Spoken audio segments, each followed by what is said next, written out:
Hey guys, as promised in today's video, I'm going to show you a few manual techniques, things you can do with your own hands to relieve ache and fatigue from your feet and also support function of the foot, support individual mini joints of the foot to boost balance, stability, but also weight distribution across the foot.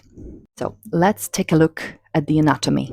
So as you can see, the foot is actually a very complex structure. It has 26 bones. It's covered with multiple attachments of the tendons or attachments of the muscles through the tendons, ligaments, and obviously the function of the foot is to help us with ambulation, help us with sensation, help us with balance, locomotion.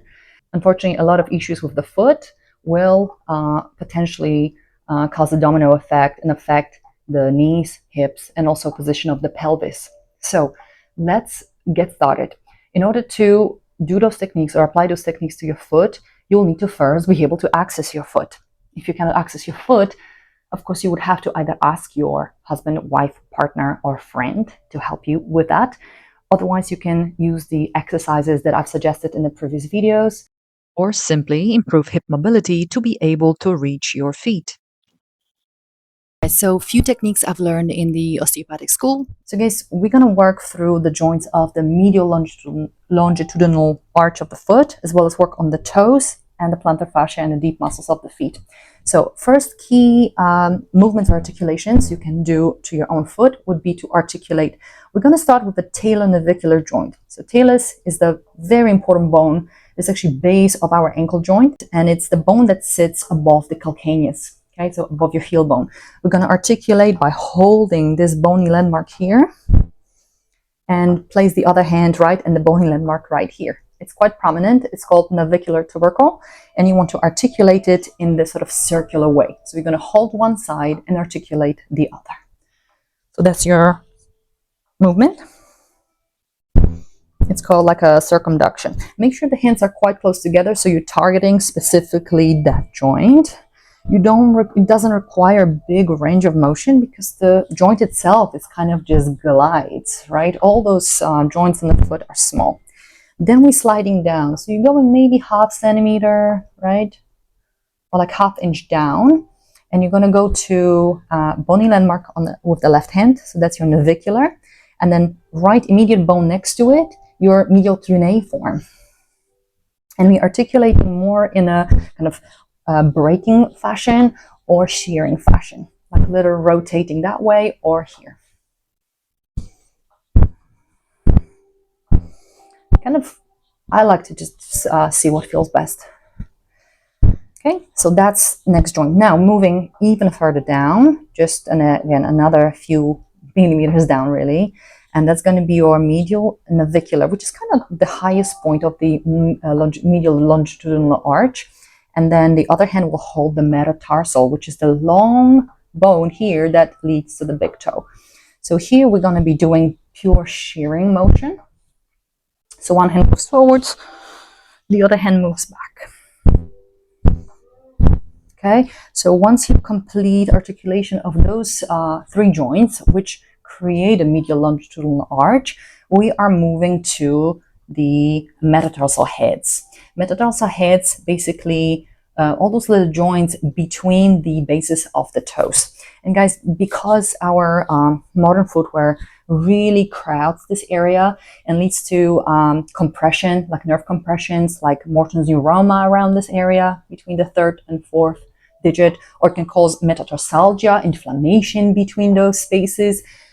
And since there's a lot of sensory motor nerves going down to the digits, we want this area to be kind of open, move well, and not be too crowded and too compressed. Because you can use your hands and just create space between the base of the little toe and the big toe. And I'm just gliding. I'm not using my thumbs, but I'm using actually the base of the hand just to save my own joints. Okay, then we're going to individual toes. We're going to grab the big toe, grab the whole big toe, not just the tip, okay, because each bone, of course, each toe has individual little bones called phalanges, and the big toe's got two of them. So you want to grab the proximal, grab close to the base, pull away, create spacing, and then articulate in little circles. And do it to every toe. Remember that the little toes, from the second to the fifth, they have 3 little bones that they composed of, the 3 little phalanges, and you don't want to necessarily, I mean you can, but you don't want necessarily for this one, pull the very end of the toe. You want to grab the whole toe, not just the tip. Once you're done with that, we're going into splaying. Okay, splaying is quite important so you can have wider base of support and then foot can work better. And also it's important for kind of 3 points of contact, right? Normally when we land on the ground or when we train, we want the base of the big toe, base of the little toe, and the heel to be 3 main points of contact, and then arch in between, elevating and creating dome shape, but also collapsing as we propelling ourselves forward. So we obviously want to improve ambulation, locomotion, the walking. So now use your fingers, place the fingers between the toes and create a bit of space. So you're trying to separate the toes, which is basically offsetting the damage we're doing with the damage we're doing by wearing shoes with very narrow box and obviously pointy shoes. So unless you're walking barefoot or in like flip-flops and slippers or sandals or wide box shoe, you're probably getting a lot of crowding, and that includes a lot of modern popular sport shoes, trainers. So now guys, from here, you can do a little training. You're trying to squeeze the fingers with your toes. So we adducting, and then stretch using your fingers. And again, squeeze and then stretch. One more, squeeze. I'm actually using all these muscles, intrinsic muscles of the feet, and separate. Now, the final thing will be knuckle-roll. So knuckle-roll is basically releasing all this content of the sole of the foot, so plantar fascia, quadratum plantae, and also deep intrinsic muscles of the foot, the flexors particularly. So create a fist, use your knuckles, and we're going from the base of the heel, or from the heel bone all the way to the bones here at the base of the toes. You're going to roll laterally, so more towards the outside, and then particularly focus on the medial longitudinal arch, so the inside of the foot. You may find a lot of sore, painful areas, lots of trigger points here.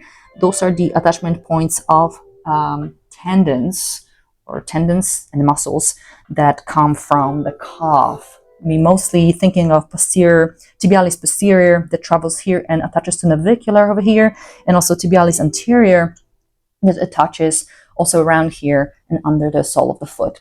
So be generous with the pressure you're giving yourself.